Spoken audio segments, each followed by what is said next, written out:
Hi and welcome. I am going to walk you through a few steps in getting your profile set up and other aspects to help you be as successful as possible.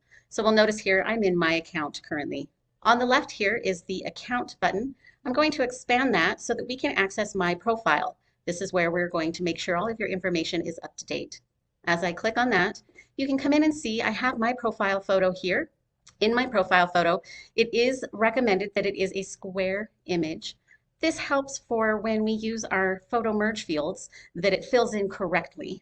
You want to make sure your face is centered in that. It can be a full body shot if you prefer, or if that's all you have, but we recommend a great headshot that shows who you are and displays your personality. Here is going to be for your profile logo. Again, we do recommend that the picture that you import itself is a square photo, but the logo doesn't necessarily have to be. As we move on, you can see here we have the pretty self-explanatory first name, last name, company name fields. Now these are important to fill in accurately because as you can see underneath here, there's this information regarding a merge field. Now we'll go into merge fields a little bit later in another video. But on here, you want to make sure that whatever information is in this box is what will be replaced in a project using this merge field.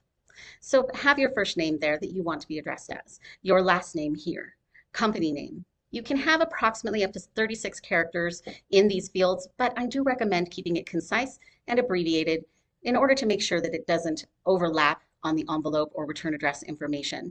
This then keeps it from being cut off and cutting off certain aspects of the address that are important. As we scroll down, you can see here's a next section for the contact info. It's important to have an up-to-date phone number. Now in this phone number field, you'll notice that I do have dashes. Initially, not all of them will have that, but this is exactly how your phone number is going to appear in your projects with this merge field. So it might be important to add the 1, or maybe you want to add the parentheses.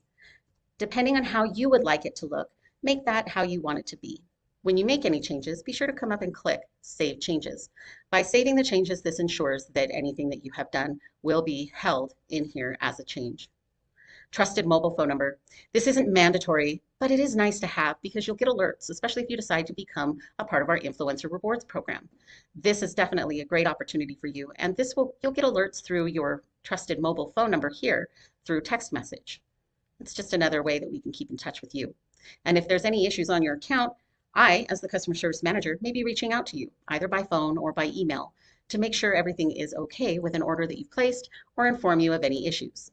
This information is here for your email address clearly, and of course your website as well. Again, you can see that there is a matching corresponding merge field under each of those. Again, something that we're going to go over in just a moment. So down here, our last section to go over is this default return address. Now this is important as well because this is the return address that will show up on your envelopes when you mail something, when you put in the merge fields on a postcard mailer or something along those lines. This would be the information, should you fill it out that way, that it will have a return address.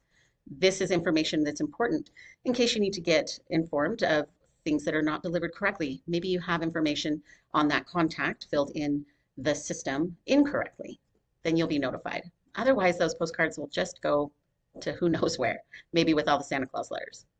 All right, so once you have all of that information updated and it's accurate, then you can make sure all your changes are saved. Oh, there's one extra nugget. So if you are an executive member, look here, we have this manage return addresses option. Sometimes there are more than one addresses that you want to utilize as a return address. It could be for personal use or it could be for business. It's completely up to you, but you can have multiple in this section.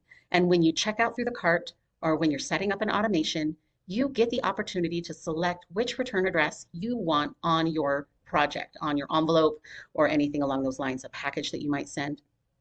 This will ensure that that information and that stuff is getting returned to you via this address that you have in your system. The last little thing that I'd like to go over is how to contact us if you have any questions. Over here in the bottom right-hand corner is our chat support. Now, all of our support is done primarily through chat. There's real people there, and we're here to help you. Simply come in and click on Send Us a Message. You can come in here and type whatever it is that you have a question about. If they ask you for your name and email address, it's simply because for some reason it didn't cross-reference in our system and didn't come across. But you can enter that information here. I have live representatives that are real humans, no bots, and we will be there to help you every step of the way. We are happy to check your projects. We're happy to check your automations, everything before you actually send them to make sure that everything is set up just as you intended.